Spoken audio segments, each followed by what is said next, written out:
Look at what this gorilla is doing, kicking a grounded opponent straight in the head and not even thinking about stopping. This is the infamous bodybuilder Bob Sapp, a walking scandal whose entire career was built on sheer size and intimidation. With his monstrous frame, he steamrolled anyone who dared to stand across from him in the ring. Technique, practically non-existent. Defense, minimal, but raw, freakish power, enough to give him a massive advantage over most opponents. Then he met Mirko Krokop, a Croatian police officer, a veteran, a striker with surgical precision, and a man who outweighed Sapp by almost 100 pounds less. On paper, it looked like a mismatch. Many believed Krokop would be crushed by the larger, stronger monster. Even with all his experience, the size difference seemed too extreme to overcome. As expected, Sapp came out aggressive, no patience, no setup, just forward pressure, swinging heavy, trying to end it early. Krokop delivered his legendary high kick, but the machine didn't even feel it. His huge, hard muscles were so thick that punches wouldn't get through, no matter how skilled you were. Krokop didn't panic. He didn't stand still. He did exactly what he always did.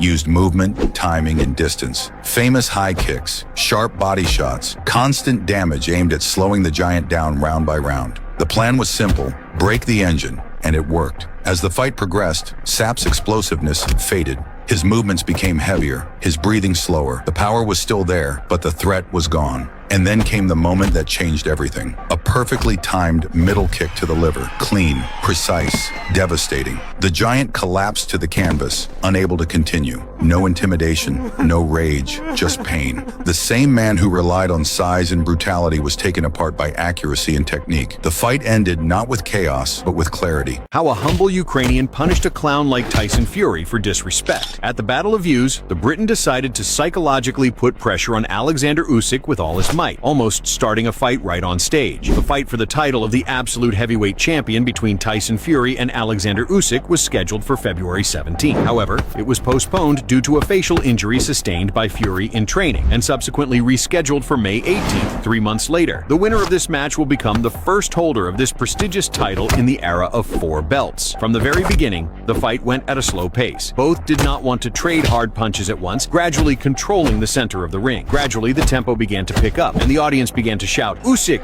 Usyk!"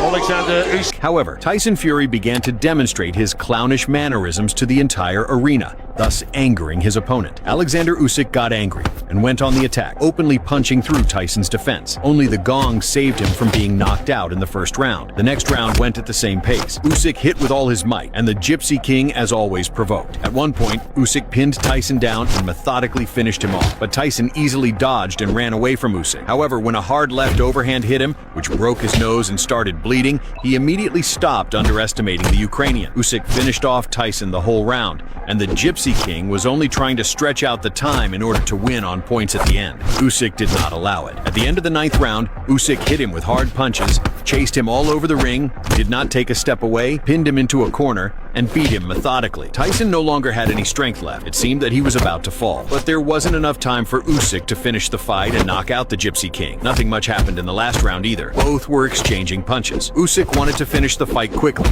and Tyson wanted to stretch the time. In the end, Alexander Usyk won on points by decision of the judges.